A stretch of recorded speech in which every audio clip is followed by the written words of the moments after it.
Greetings and welcome to the April 14th edition of Reading Through the Bible in a Year from Mighty Through God.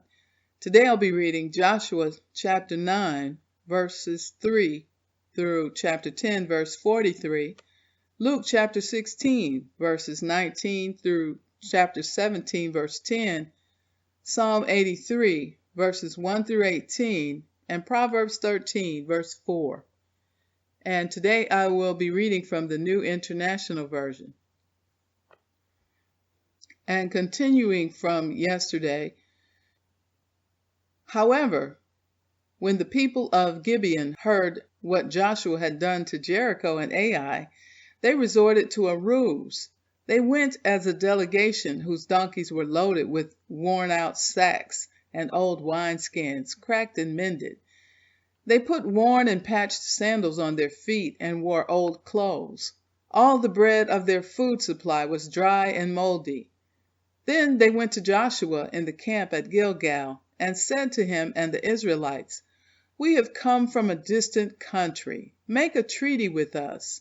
The Israelites said to the Hivites, "But perhaps you live near us, so how can we make a treaty with you?"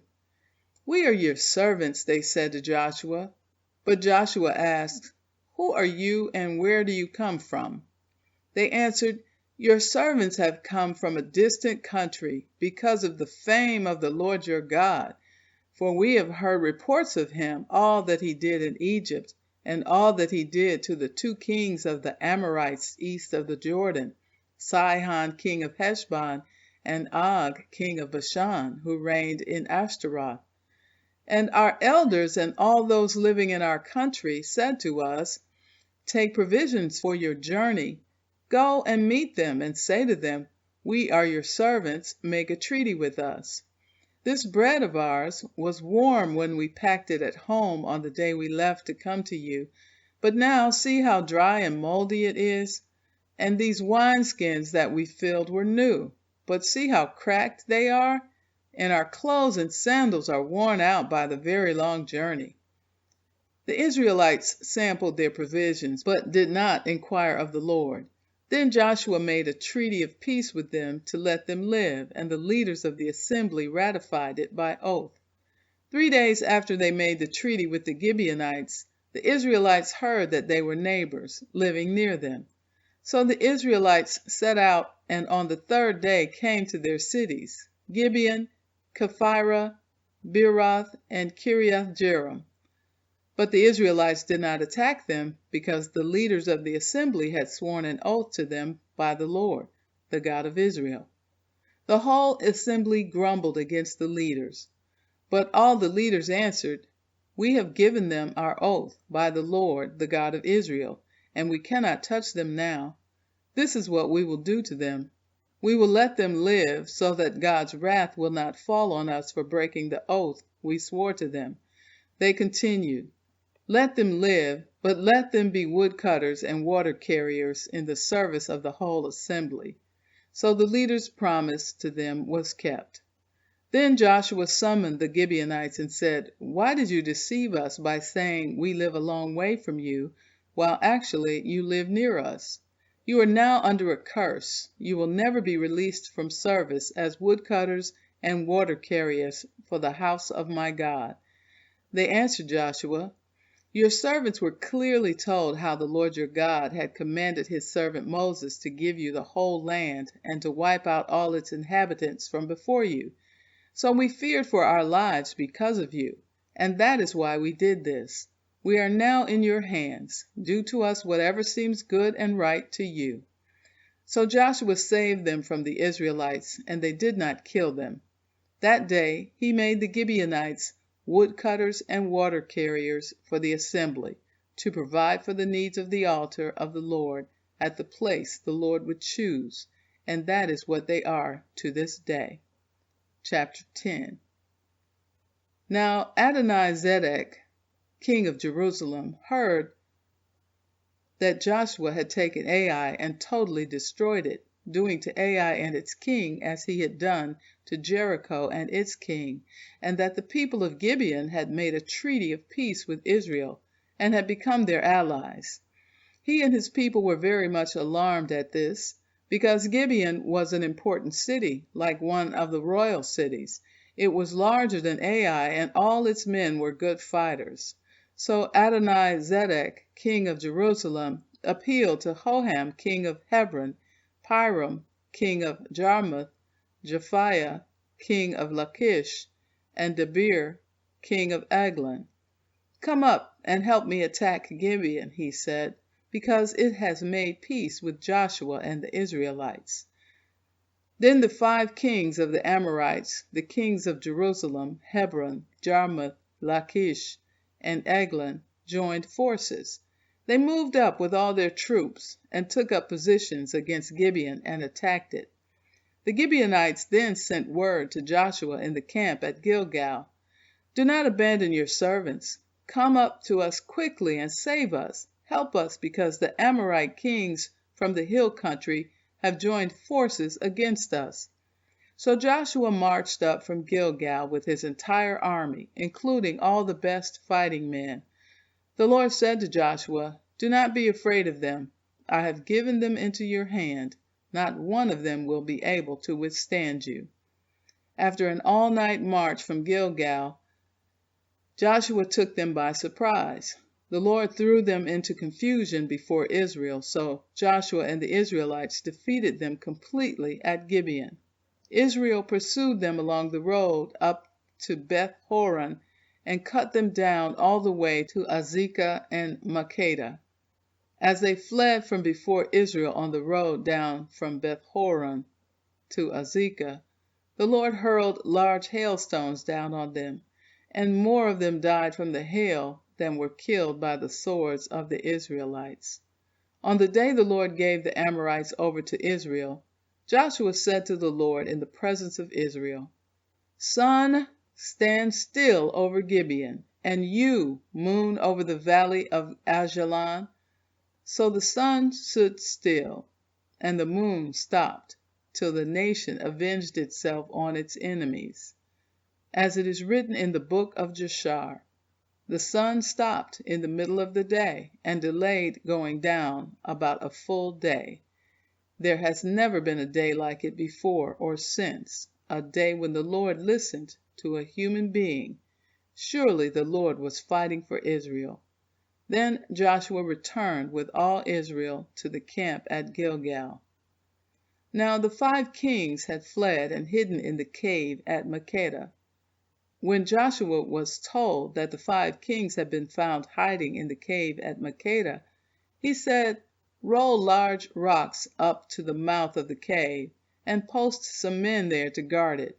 But don't stop. Pursue your enemies, attack them from the rear, and don't let them reach their cities, for the Lord your God has given them into your hand." So Joshua and the Israelites defeated them completely, but a few survivors managed to reach their fortified cities. The whole army then returned safely to Joshua in the camp at Makkedah, and no one uttered a word against the Israelites. Joshua said, "Open the mouth of the cave and bring those 5 kings out to me." So they brought the 5 kings out of the cave, the kings of Jerusalem, Hebron, Jarmuth, Lachish, and Eglon. When they had brought these kings to Joshua, he summoned all the men of Israel and said to the army commanders who had come with him, "Come here and put your feet on the necks of these kings." So they came forward and placed their feet on their necks. Joshua said to them, "Do not be afraid, do not be discouraged. Be strong and courageous. This is what the Lord will do to all the enemies you are going to fight." Then Joshua put the kings to death and exposed their bodies on 5 poles, and they were left hanging on the poles until evening. At sunset, Joshua gave the order, and they took them down from the poles and threw them into the cave where they had been hiding. At the mouth of the cave they placed large rocks, which are there to this day. That day Joshua took Makkedah. He put the city and its king to the sword, and totally destroyed everyone in it. He left no survivors, and he did to the king of Makkedah as he had done to the king of Jericho. Then Joshua and all Israel with him moved on from Makkedah to Libnah, and attacked it. The Lord also gave that city and its king into Israel's hand. The city and everyone in it Joshua put to the sword. He left no survivors there, and he did to its king as he had done to the king of Jericho. Then Joshua and all Israel with him moved on from Libnah to Lachish. He took up positions against it and attacked it. The Lord gave Lachish into Israel's hands, and Joshua took it on the second day. The city and everyone in it he put to the sword, just as he had done at Libnah. Meanwhile, Horam, king of Gezer, had come up to help Lachish, but Joshua defeated him and his army until no survivors were left. Then Joshua and all Israel with him moved on from Lachish to Eglon. They took up positions against it and attacked it. They captured it that same day and put it to the sword and totally destroyed everyone in it, just as they had done to Lachish. Then Joshua and all Israel with him went up from Eglon to Hebron and attacked it. They took the city and put it to the sword, together with its king, its villages, and everyone in it. They left no survivors, just as at Eglon. They totally destroyed it and everyone in it. Then Joshua and all Israel with him turned around and attacked Debir. They took the city, its king, and its villages, and put them to the sword. Everyone in it they totally destroyed. They left no survivors. They did to Debir and its king as they had done to Libnah and its king and to Hebron. So Joshua subdued the whole region, including the hill country, the Negev, the western foothills, and the mountain slopes, together with all their kings. He left no survivors. He totally destroyed all who breathed, just as the Lord, the God of Israel, had commanded. Joshua subdued them from Kadesh Barnea to Gaza, and from the whole region of Goshen to Gibeon. All the kings and their lands Joshua conquered in one campaign, because the Lord, the God of Israel, fought for Israel. Then Joshua returned with all Israel to the camp at Gilgal. Luke chapter 16, beginning with verse 19. This section is called The Rich Man and Lazarus. There was a rich man who was dressed in purple and fine linen, and lived in luxury every day. At his gate was laid a beggar named Lazarus, covered with sores, and longing to eat what fell from the rich man's table. Even the dogs came and licked his sores. The time came when the beggar died, and the angels carried him to Abraham's side. The rich man also died and was buried. In Hades, where he was in torment, he looked up and saw Abraham far away, with Lazarus by his side. So he called to him, "Father Abraham, have pity on me, and send Lazarus to dip the tip of his finger in water and cool my tongue, because I am in agony in this fire." But Abraham replied, "Son, remember that in your lifetime you received your good things, while Lazarus received bad things. But now he is comforted here, and you are in agony. And besides all this, between us and you a great chasm has been set in place, so that those who want to go from here to you cannot, nor can anyone cross over from there to us." He answered, "Then I beg you, Father, send Lazarus to my family, for I have 5 brothers. Let him warn them, so that they will not also come to this place of torment."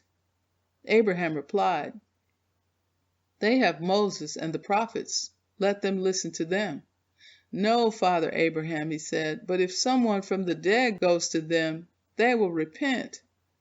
He said to him, "If they do not listen to Moses and the prophets, they will not be convinced, even if someone rises from the dead." Chapter 17. Jesus said to his disciples, "Things that cause people to stumble are bound to come, but woe to anyone through whom they come. It would be better for them to be thrown into the sea with a millstone tied around their neck than to cause one of these little ones to stumble. So watch yourselves. If your brother or sister sins against you, rebuke them, and if they repent, forgive them. Even if they sin against you 7 times in a day, and 7 times come back to you saying, I repent, you must forgive them. The apostle said to the Lord, increase our faith. He replied, if you have faith as small as a mustard seed, you can say to this mulberry tree, be uprooted and planted in the sea, and it will obey you. Suppose one of you has a servant plowing or looking after the sheep. Will he say to the servant when he comes in from the field, come along now and sit down to eat? Won't he rather say, prepare my supper, get yourself ready and wait on me while I eat and drink. After that you may eat and drink. Will he thank the servant because he did what he was told to do?